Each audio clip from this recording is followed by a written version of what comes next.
Where can we start? Let's say that somebody realizes that he is using these external conditions to feel good inside. How can you approach this pain and this empty space? Where do you have to start? This is exactly the approach, how you learn to face the pain. Use the body. So what is the very first thing anybody in the world is supposed to do? If you look at your life and realize that in the last 7 days, you are only sitting or lying, it's not enough. It's unbalanced. No matter what it is, that person is going to be unbalanced for sure. So this is why any type of physical activity doesn't need to be Shaolin Kung Fu. Any type of physicality needs to be inside the way of life of a normal human being. You mean any sports? Like any sport. Okay. So sport is already good. Ultimately meaning take care of the body. Because, there is a nice saying. As long as your body is healthy, you have thousands of problems. Yeah, but in the moment your body gets sick, you have one problem. That's why I mean, first of all, before tackling everything, so how to build up your life and how to whatever do, make sure your body stays healthy. If the body is not healthy, you don't need to worry about anything else. So, respect, take care, and love your body. Nourish your body, nourish yourself in such a way that you understand it's something right now very, very precious to have. Okay, this is number one. Now, of course, there is a difference probably what type of sport you are doing, but I can only talk about, let's say, the Shaolin way, the Shaolin practices, and what is so special about them is that they are not based only on external practices. Yeah, in the Shaolin way, sometimes you have just positions, you're just standing, body is not moving, but just because the body is not moving doesn't mean you are not training something, doesn't mean you are not doing something. It's just not visible on the outside. Yeah. That's why we call it's internal training. Internal training, meaning, for just as example, feeling how much tension do you carry inside of your body. If somebody stay like this, you can see I have tension. Yeah, but then I relax the shoulder, okay, now looks better, but that's just the outside layer. The question is inside your organs, everything inside, how much tension do you carry there? So this is also a way what is happening in all of these martial art practices, meaning you become more fine than even about your body. And the more fine you become about the body, the more access you have to it. And because you become so fine, the mind becomes so fine. It becomes more subtle to the changes that are happening inside our lifetime. And then what do you do with that ability of you sense the subtle changes?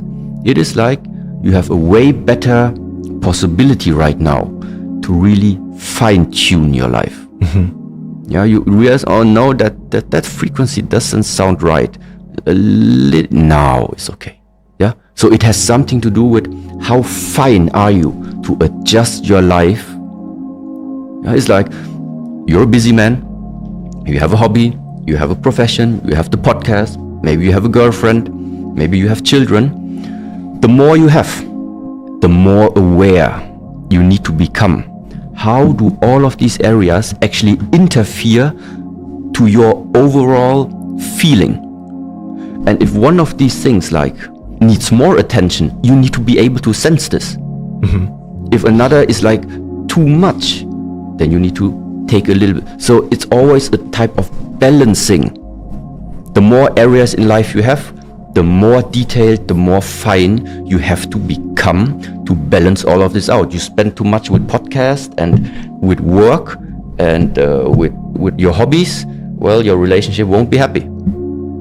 It's just going to be like this. But you give all energy only into the relationship, well, you're going to be unhappy because all the other things that are also important to you don't have enough energy. So it's a very fine line sometimes to really figure out how to adjust. And that means to be able to really sense, sometimes really sense the presence of the other person, which means just because somebody talks to you and smiles in your face doesn't mean the energy is right. It's sometimes strange to people. They say, what do you mean by energy? But it's very simple. People can laugh in your face, but you feel is not real. People can just sit there and you can feel their suffering. People can sit there and pretend to smile, but you can feel they're angry. This is what I, in a simple way, say. Beyond what we see, obviously, there is another area that gives you more and more real, actually, information than the obvious what you think you see. What energy is behind there. And this also means the refinement of you sensing also things. It's not about how many cars you have. You can have a whole garage full with all the luxury cars. That's not a problem. The problem is how much are you identified with your possessions. The identification is the problem. To have a garage full and just use them and enjoy them, and when you drive and the weather is nice, then it's really nice. But then you put it back into the garage, you go eat your meal, and while you're eating, the car is gone. You're not thinking about the car anymore. It's gone, it's standing in the garage, finished. Now you just enjoy the meal. Attachment is the problem. So, and this is all, I would say, it is a process. It is of rewiring. How have you lived your life until right now? How much did it serve you, the way of thinking until now? And how much also did it limit you? These are all things every individual has to ask for themselves. This is why also now, for example, whatever conference I go to, I always say I have nothing to give to the people. I'm not giving you anything right now. I'm just saying something, which is, let's say, my view.